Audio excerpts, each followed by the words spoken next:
Nuestra invitada de hoy en los micrófonos de la SER es Leticia Sierra, a quien ya tuve el placer de disfrutar de su lectura y también de escucharla con su primera novela, Animal. Creo que esa palabra, con esa fuerza, ha llegado para quedarse con su segundo libro, que en este caso se llama Maldad, publicado también con Ediciones B. Leticia, bienvenida al programa de Rosa Pasapágina de nuevo y un placer. Hola Rosa, ¿qué tal? El placer es mío, que me invites a tu casa. Pues encantadísima, ya lo sabes. En un descampado de Oviedo aparece una víctima de 13 años, casi una niña, con el rostro desfigurado y el cuerpo brutalmente destrozado. La periodista Olivia Marasa y Agustín Castro, inspector, van a llevar a cabo la investigación. Empiezas el libro con un ensañamiento que ha sufrido el cuerpo de una niña. Ya preparas al lector para una historia fuerte, dura y quizá premeditada. Desde luego no es un arrebato. No, de hecho es que mi intención es que desde el primer capítulo el lector se sienta incómodo, el lector entre de lleno y sin preámbulos en la historia de maldad, en la historia que quiero contar. Y la única manera de hacerlo es, pues, como cuando estás en la playa y hace frío y no te quieres meter, tienes que meterte de golpe. Uh-huh. Así es como lo hago, ¿no? Quiero que el lector de maldad se sienta cómplice. Cómplice de la historia, cómplice del personaje que quiera elegir, cómplice de las intenciones que quiera elegir, pero que, en cualquier caso, se sienta cómplice y sea un personaje más. Uh-huh. El ensañamiento que ha sufrido, como decimos, es brutal. Es una niña y en su entorno rápidamente nos situamos en sus compañeros de clase, en el instituto, en los profesores, en los amigos, en la familia. Siempre pensamos también que puede haber sido una persona adulta que de alguna forma se fijó en ella. No es el caso, o si lo es, eso lo tiene que descubrir el lector. No vamos ahí, vamos a lo que tú acabas de decir, a esa llamada de atención. Entiendo que esa investigación comienza en ese entorno, Leticia. La investigación, lógicamente, comienza en el entorno de la víctima. Siempre, cualquier investigación por asesinato, siempre comienza por el entorno de la víctima. Uh-huh. Generalmente suele estar en el entorno de la víctima el delincuente o el asesino o el violador o el acosador. Uh-huh. Suele estar en el entorno de la víctima. Y sí, empezamos por ahí. La investigación empieza, de hecho, la investigación empieza por el colegio donde estudia la niña. Uh-huh. Hablamos de investigación, vamos a seguir por ahí. ¿Cómo te ambientas en esa investigación? ¿Cómo te documentas? ¿Cómo te sitúas en esa escena? Pues me documento con la policía. Policía, luego tengo la suerte de contar con colaboradores para describir todo el tema anatómico forense, pues Uh-huh. tengo a un médico forense que me documenta muy bien sobre heridas, el tipo de heridas, qué heridas son mortales, qué heridas pueden no serlo. Mi hermana es médico, también me ayuda. Uh-huh. A nivel académico, me ha resultado más difícil porque el tema del acoso escolar es un tema que en los centros escolares es tabú. Ya. Y Hablamos de cuesta eso. mucho que te hablen de ello, ¿no? Uh-huh. Digamos, ese hilo me ha costado tirar de él porque no conseguía que me quisieran hablar de la realidad de ese problema en los colegios. Uh-huh. Al final sí que conseguí hablar con una orientadora y con algún profesor, pero de forma extraoficial. Ya. Ni puedo mencionarlo en los agradecimientos, y es información información y documentación que me han facilitado que obviamente no me ha servido para ambientar,me para ubicarme en la historia, para contar las cosas llamándolas por su nombre, pero no son datos que no puedo utilizar en la novela, ¿no? Precisamente por eso, porque hay cierto miedo, hay cierto negacionismo, que yo no comprendo, pero hay un cierto negacionismo. Los centros escolares se empeñan en negar lo que es más que evidente, porque no hay suicidios de niños por acoso escolar. Entonces, ese hilo me costó tirar de él. Pero bueno, pues, dime. En lo demás, yo, la Policía Nacional, desde el minuto 1 me ha cogido de la mano. Tengo la suerte de que me llevan de la mano y tienen una implicación total con mis proyectos literarios. Entonces, por ese lado, muy contenta. Pues sí, de gran ayuda. Hablamos del acoso escolar. A menudo es la propia víctima la que tiene que abandonar su entorno como medida de protección. Sale del peligro supuesto. Pero yo creo que el error radica en que el objetivo siguiente será otro. La maldad va a continuar donde se desarrolla. O sea, la víctima se va, pero el mal sigue. Buscarán otro objetivo. Posiblemente no se hable de ese tema, no se cuente en un colegio, porque de alguna forma a lo mejor lo desprestigia, cosa que me parece un error, pero bueno, eso ya sería muy cuestionable. Pero es verdad que es la víctima la que se va. Normalmente sí, normalmente son las víctimas las que, si quieren sobrevivir, tienen que alejarse del foco de violencia. Es decir, no se ataja el foco de violencia. Lo que se hace es apartar a la víctima y es la víctima la que tiene que empezar de cero, en otro colegio, con otras amistades. Sí. Y es así. Y el foco sigue. Es decir, el acosador, lo que tú dices, va a seguir acosando. Es decir, a otra víctima, porque siempre hay víctimas. Siempre. Hay muchos suicidios, mucho más de lo que se cuenta. ¿Tú crees que se trabaja lo suficiente, Leticia, en este tema? No, yo creo que no se trabaja nada en este tema. De hecho, que mira, 1 de cada 4 escolares en España, lo que supone en torno a 2 millones de escolares, sufren acoso escolar. Y sufren acoso escolar, el sufrir acoso escolar quiere decir que cada día van al colegio muertos de miedo. Pero esos números están mermados. ¿Por qué? Porque, primero, no se denuncian todos los casos de acoso escolar. Eso por un lado. Y por otro lado, muchas veces no se identifica el acoso como acoso. Se tiende a confundir el acoso con es cosa de chiquillos. Esa es la frase. Y que lo solucionen ellos, ¿no? Esa es la frase. Entonces, no se identifica el bullying como tal. De manera que esos números que me parecen terribles, porque 2 millones de niños sufriendo acoso escolar me parece un número brutal, está mermado. Está mermado y no se trabaja. Y hay mecanismos, hay procedimientos que están institucionalizados para prevenir el bullying y para frenarlo, si se diera el caso. Y no se están activando. ¿El por qué? Porque es más fácil mirar para otro lado, porque es más cómodo, porque activar estos mecanismos de prevención o de atajar una situación violenta supone que intervenga la inspección educativa, supone que intervenga cuerpos y fuerzas de la seguridad del Estado, supone que intervengan orientadores, supone hacer papeleo, supone hacer entrevistas con padres, con víctimas, con acosadores, supone hacer reuniones de grupo, supone muchas cosas que no quieren hacer, yo creo que por comodidad. Sí, lo que dices, mirar para otro lado. A veces la violencia proviene de las propias víctimas, se convierten en verdugos.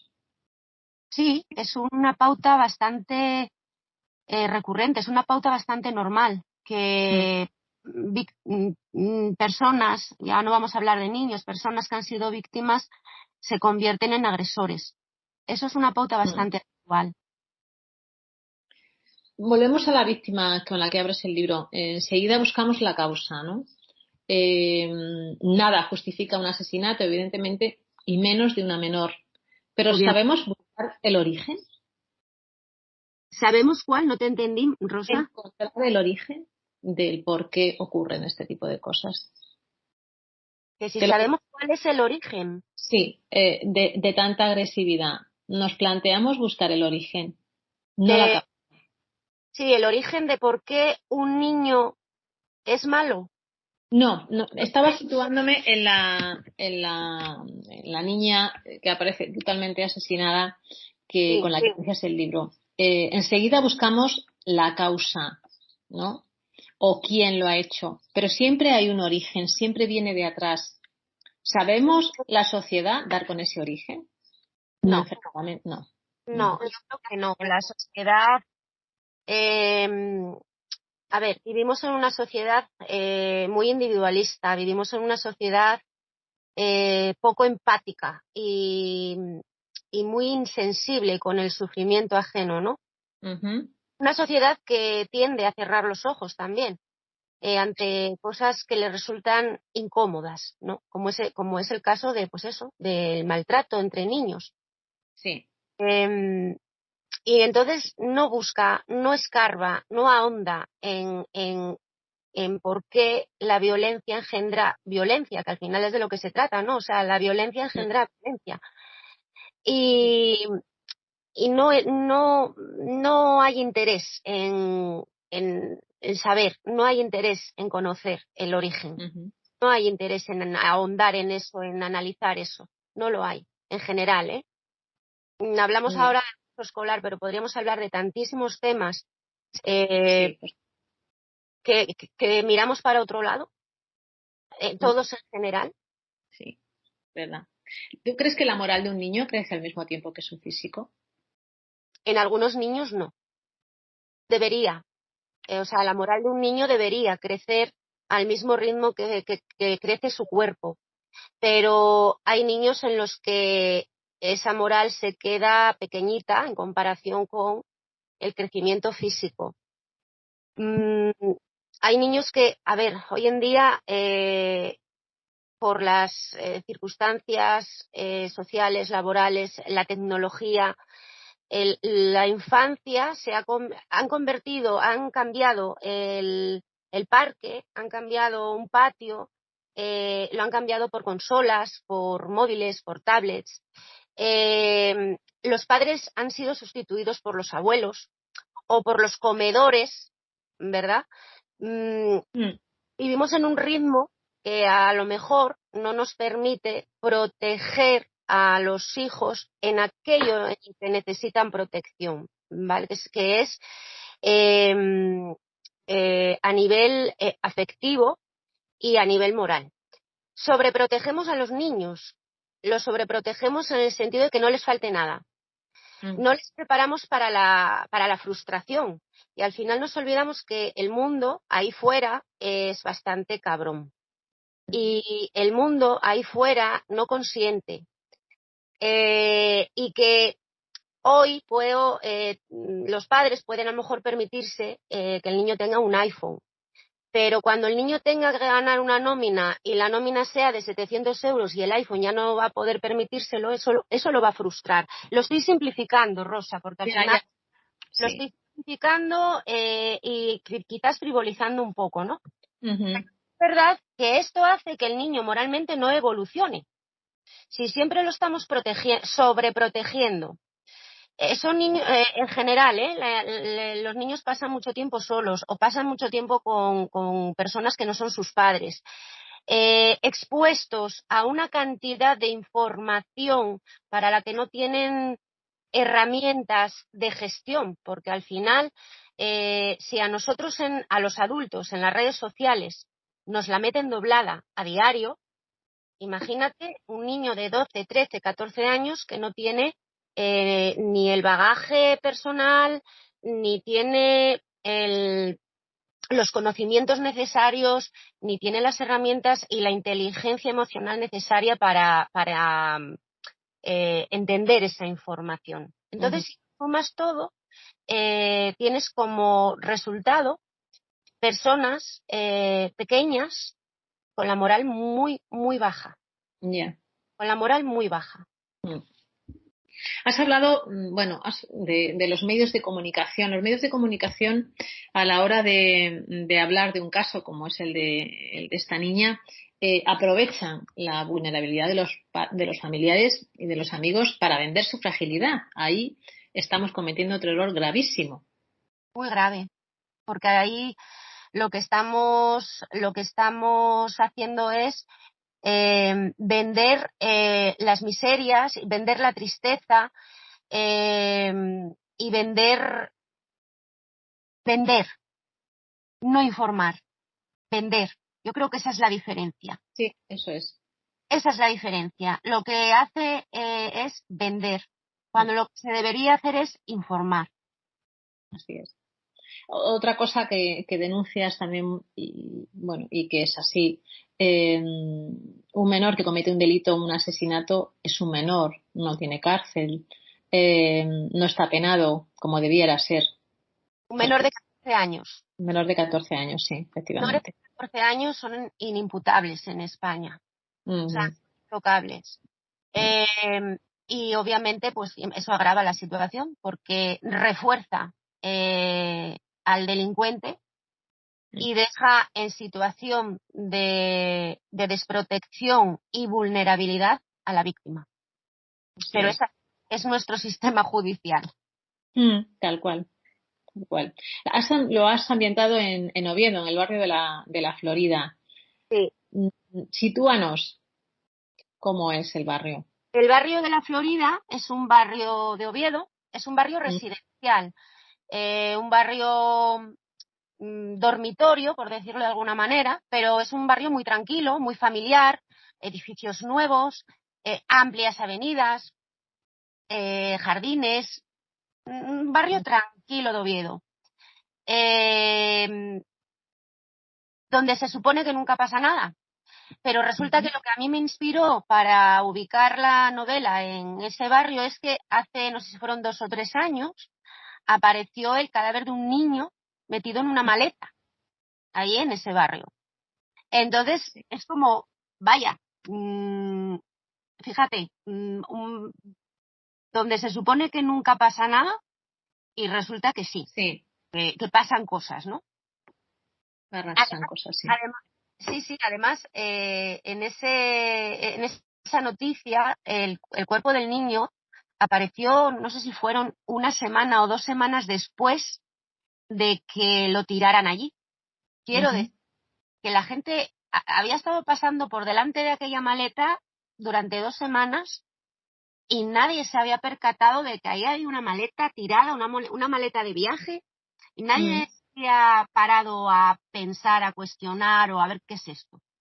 O ya. sea, eso fue lo que me dije, ¿por qué? Pues sí, ¿por qué no? En un sitio tranquilo, que es muy tranquilo, es una zona muy tranquila, vinoterías nuevecitas, eh, una zona muy, muy coquetuela de Oviedo para vivir, una zona muy tranquila Mm, para vivir. ujú. Pero también tiene su lado gris o negro. Todo, sí, todos los sitios tienen su lado gris o negro, porque al final yo siempre digo lo mismo. El año pasado, cuando publiqué Animal, me preguntabais todos que por qué un entorno rural. Y yo siempre digo Ujú, lo mismo. ¿Y por qué no?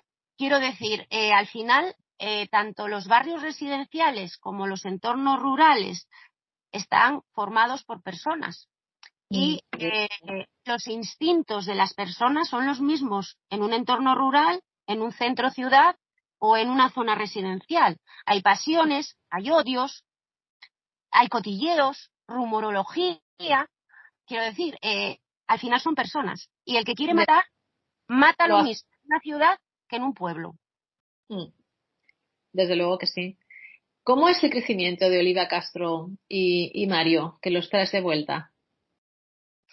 Pues mira, el crecimiento de los tres, sobre todo hay evolución más que de Mario, no tanta, pero de Olivia y Castro sí que hay una evolución interesante, porque Ajá.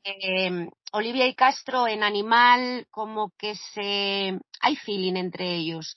Y digo feeling Sí. porque no es enamoramiento. Lo voy a recalcar porque ha habido lectores que me han dicho, es que están enamorados en Animal. Digo que no, que en Animal no se enamoran. En Animal vamos a decir que se encoñan. Hay feeling, hay química, pero nada más. Ahora sí, ahora ya hay una relación entre ellos. Hay una relación personal que choca bastante con la relación profesional, porque son profesiones muy incompatibles. Periodismo y policía son muy incompatibles. Y eso les va a pasar factura a nivel personal.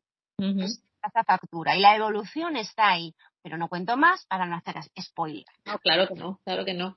Leticia, la escritura, la novela, es una buena arma de denuncia.